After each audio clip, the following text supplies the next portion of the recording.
कृष्णाय वासुदेवाय हरये परमात्मने प्रणितः क्लेशनाशाय गोविंदाय नमो नमः। राधा कृष्ण भगवान की जय। आज हम सभी लोग भगवान की महती कृपा से आमलकी एकादशी महात्मा की कथा सुनने को लिए एकत्रित हुए हैं।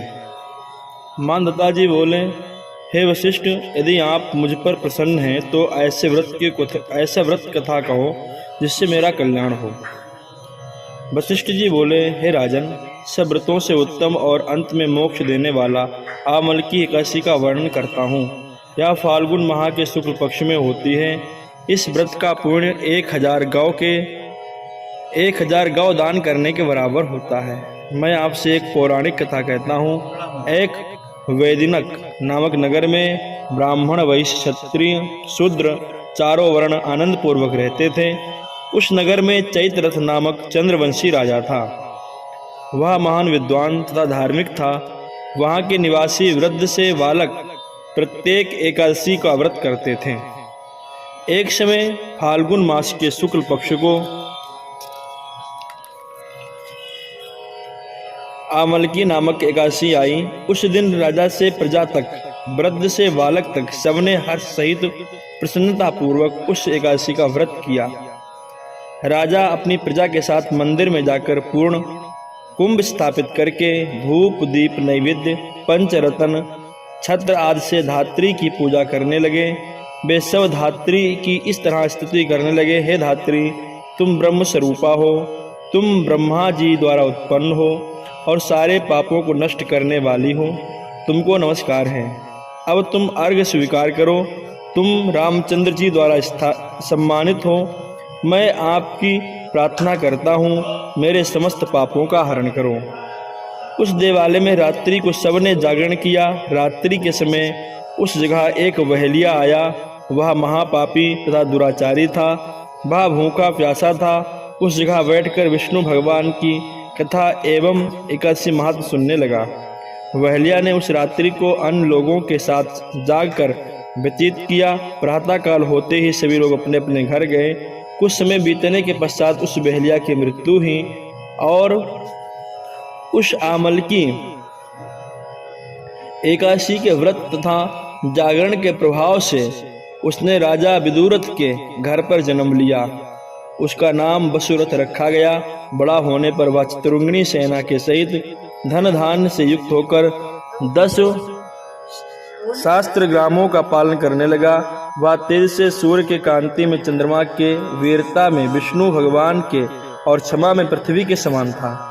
वह अत्यंत धार्मिक, सत्यवादी, कर्मवीर और विष्णु भक्त था।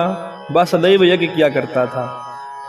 एक दिन वह राजा शिकार खेलने के लिए गया। देव योग से वह राजा मस्त होकर के रास्ता भूल गया। शिकार खेलता रहा। तब वह उसी वन में एक वृक्ष के नीचे सो गया। उसी समय पहाड़ी मलेक्ष वहां पर आए और राजा को अकेला देखकर उस पर मारो मारो का शब्द कहकर के टूट पड़े। वे मलेक्ष कहने लगे कि इस दुष्ट राजा ने हमारे संबंधियों को मारा है, देश से निकाल दिया है, अतः इसे अब अवश्य मारना चाहिए। ऐसा कहकर वह मलेक्ष राजा पर अस्त्र शस्त्र का प्रहार करने लगे। उनके अस्त्र शस्त्र राजा के शरीर पर गिरते ही नष्ट हो जाते और उसको पुष्पों के समान प्रतीत होते। उन मलेक्षों के अस्त्र शस्त्र उन पर उल्टा प्रहार करने लगे, जिससे वे मूर्छित हो गए।